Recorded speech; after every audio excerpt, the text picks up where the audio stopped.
Yo, what's the crack, boys? The Los Angeles Clippers are making a bit of a comeback after starting the season somewhat slow. Ever since Kawhi came back, they've literally been looking like one of the best teams in basketball. We just have to discuss it. Also, they've just beaten the Timberwolves, but the game I really want to talk about is their blowout against the best team in the NBA, the Celtics. Also, he starts with Kawhi, 25 points, 10 for 12 shooting, with 9 rebounds and 6 assists. That is fucking mental for a player that just came back from injury and against the best team in the NBA. And Paul George, who's the 1B of the team, 26 points and 6 rebounds, both playing very good defense. Also, the Clippers, Celtics are the best team in the NBA, and they held them to under 100 points, which I don't know if anyone's done that this season. I'm not bothering to check, but that is elite. And they held possibly a top 5 player in the world right now, taking to 20 points and 35% field goal shooting. We are literally witnessing, this is like a small sample size, but this is the potential the Clippers have, and we'll get into that. After their slow start, they're now climbing the West. They are 6th in the West, and Kawhi and PG have only played 9 games together. 9 games. Crazy. Also, they had a very convincing win against the Timberwolves last night. Also, as a team, they didn't actually shoot well together, but they did play good defense and were, playing well together. Paul George did have a 17-point triple-double. Playmaking from that whole team was very good as well. Also, with their injuries and, inconsistent lineups, they've, obviously their record shows it. Obviously, they've had some bad losses against some, teams they should be beating, but obviously, due to, Paul George not playing a game, Kawhi missing most of the season, obviously, it's been a whole, drama with Kawhi saying, oh, he's just doing what he's doing in San Antonio, which, yeah, I do agree with, but it's definitely the Clippers' plan to take it slow.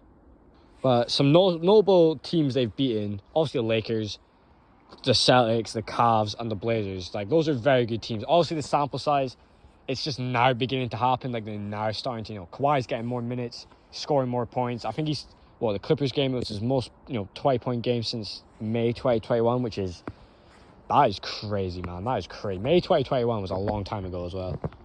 But now they are actually healthy and, they're playing the good lineups. They're definitely a team to be reckoned with.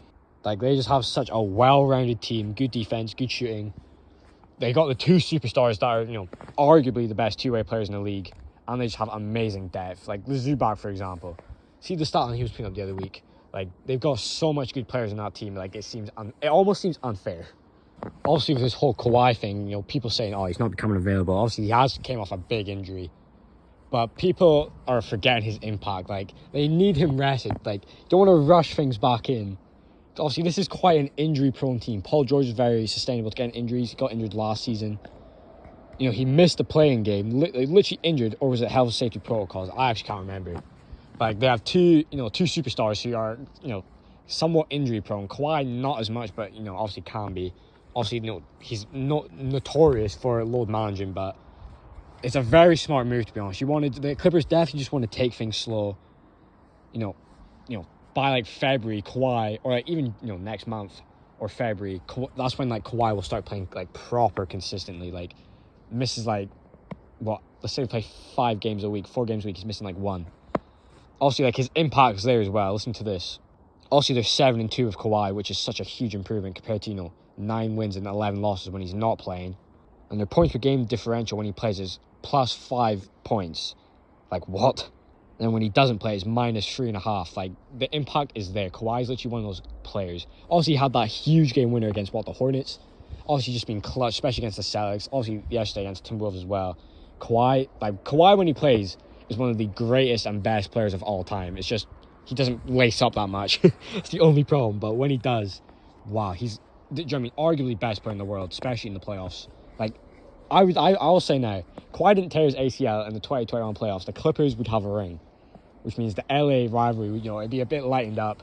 Both teams win back-to-back, which is probably how it should have been, but injuries are a huge part of the game, and it happens. You could literally put an asterisk on every NBA championship. Every single championship. I'm telling you now, every single one. Also, yeah, like I did say earlier, slow start to season for them. 30 games we're in now. They don't have the record they want, but definitely taking it slow. And I expect them to, once the healthy lineups are up, they have, arguably the best coach in the NBA in Ty Lue. I expect them to go on 10-game win streaks, 15, do you know what I mean? Stuff like that when they're hardly losing any games, beating the best teams in the NBA. obviously when they are healthy and they're actually getting game time together and they're actually back in the routine of playing with each other, they're arguably the best team in the NBA, if not top 3, bare minimum. With the Celtics and Bucks, when Chris Middleton comes back, like that's the type of good team they are, and they're looking good. But right now, as the stats say, it's just down to Kawhi's availability, which obviously we do expect him to be back in like a month or two to playing proper full time. Will he play against the Suns tonight? I wonder. When you're seeing this, that game's probably over. But yeah, it's going to be looking good for them. Now, what is the Clippers' ceiling? Obviously, their ceiling is a championship. But this season, where do I think they will be? I think they will be bare minimum second round team. Let's say injuries don't happen.